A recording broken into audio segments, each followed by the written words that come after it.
Oh, Mark, Jim Keithley here, putting a little video together for you. At this point, hopefully you've already received your review video, but some of the things on that review video that I talked about is this idea of some power leakages that you have, which cause some inefficient hits.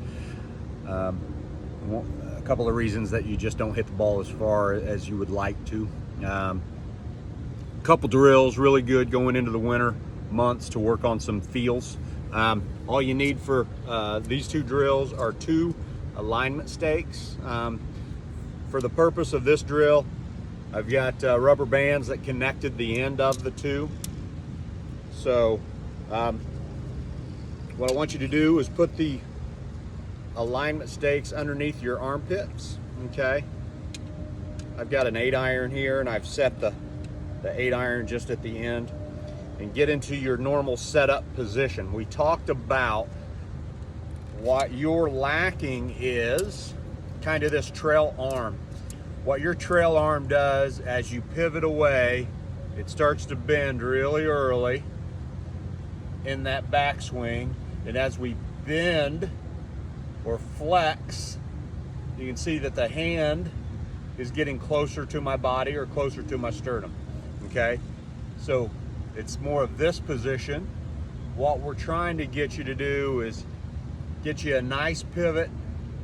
By the time that your trail arm gets parallel to the ground, that's when we start to bend. And I don't want that trail arm getting to 90 degrees. I want it to be less. Okay, you get it to 90, and then you keep bending. Okay, and the hand path gets too close to your body. So, a couple ways this drills work.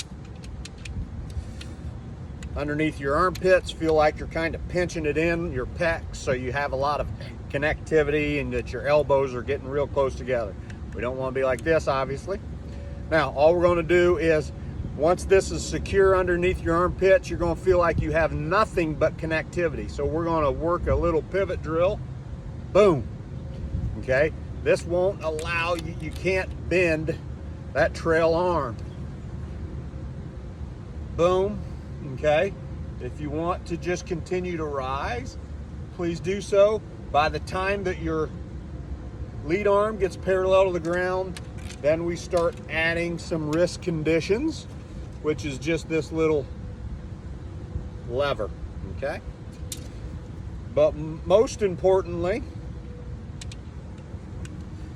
get under here, feel like you're highly connected, very connected. Boom. Boom, there's the drill. Okay, we don't want to be in like this.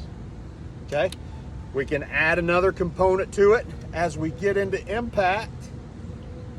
Notice this little gap between my shaft and the alignment rods. What you do is you come in and you lose that angle, and you've already reached this position. We want this big gap here between here and here.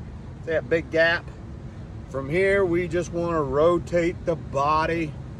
Now that my hands are over my lead thigh, now we can release the hands. So from that point, boom, boom, boom, boom, boom, boom, boom, boom, boom. There's a big gap between the alignment rods and the shaft. I'm over my lead thigh. Go ahead and release the hands. Now there is the look that we want post-impact.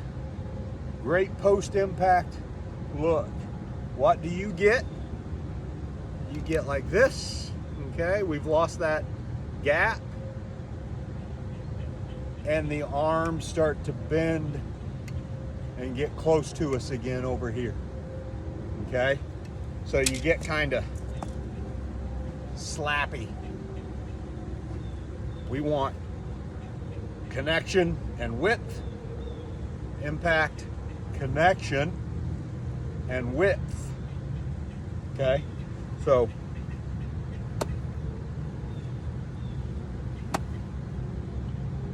as opposed to, okay, give it a shot. Let me know how it goes. you have any questions, you know how to find me. Thanks.